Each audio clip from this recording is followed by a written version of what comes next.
Vuoi assaggiare una birra dove al suo interno scopri la specialità tipica friulana?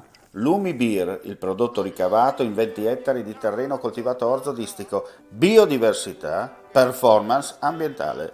Lumi Beer nelle sue 5 versioni disponibili, 4 per consumo veloce e dissetante e la versione Magnum per intenditori. Lumi Beer si abbina a qualsiasi palato. Lumi Beer è un prodotto esclusivo Azienda Agricola Pancera, il buon seme, i buoni frutti.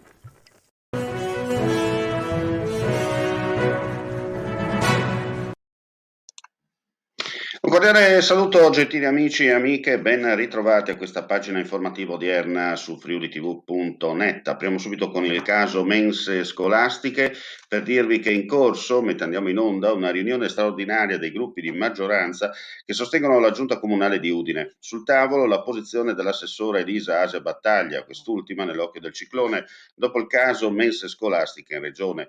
Non si esclude che venga chiesta la rimozione direttamente o indirettamente con le dimissioni della stessa fino alla soluzione della vicenda. Secondo però i ben informati nulla è così scontato. Restiamo in tema perché nel frattempo dalle intercettazioni diffuse anche dalla stampa locale pare che le alte sfere della ditta EP volessero ammorbidire in qualche modo le posizioni intransigenti della responsabile della commissione mensa, cercando di carpire a quale parte politica appartenesse, per poi magari far intervenire qualche politico compiacente. Ma questa strada non ha dato i suoi frutti per la totale estraneità della giovane mamma dallo scenario politico locale.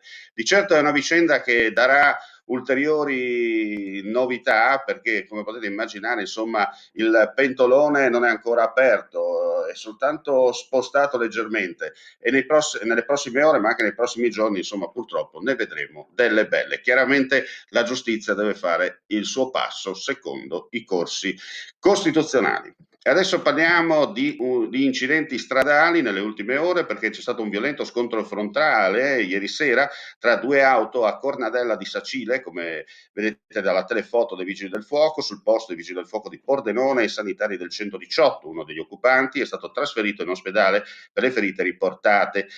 Indagano i carabinieri della compagnia di Sacile. Un altro sinistro della strada nella notte a Pocenia, in provincia di Udine. Per causa in corso di accertamento, un uomo alla guida della propria auto, dopo aver centrato un'altra che sopraggiungeva dal senso opposto, è finito nel cortile di un'abitazione colpendo una colonna del porticato. L'uomo è stato trasferito in ospedale alla Tisana per accertamenti sanitari. Sul luogo i vigili del fuoco del distaccamento di Cervignano, rilievi da parte dei carabinieri della compagnia di La Tisana. Restiamo in tema cronaca.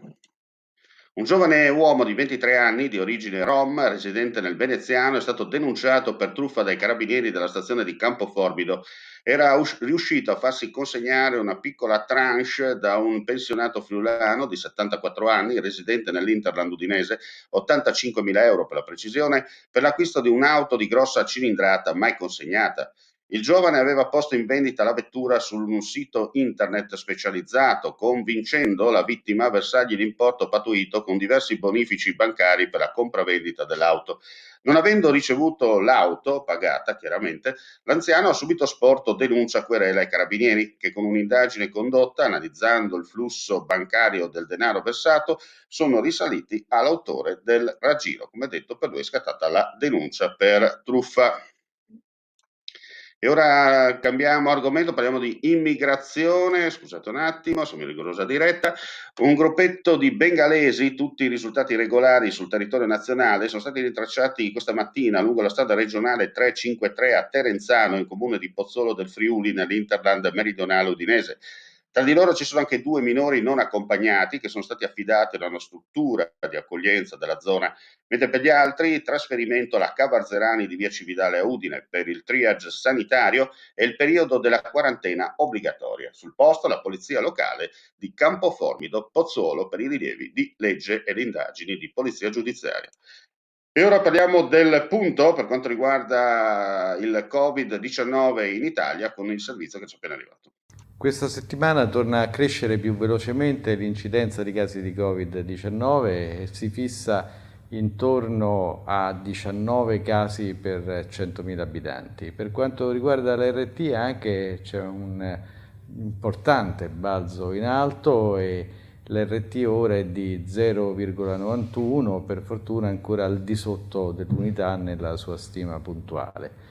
Per quanto riguarda invece il tasso di occupazione dei posti di area media e di area ospedaliera, questo fortunatamente è ancora basso, siamo intorno al 2% ed è un dato che ci porta di molto al di sotto della soglia critica. Però, data la frequenza del riscontro della variante Delta, che corre molto velocemente, bisogna continuare a mantenere dei comportamenti prudenti e anche finalizzati a evitare un'eventuale congestione futura delle strutture sanitarie e soprattutto continuare a vaccinare.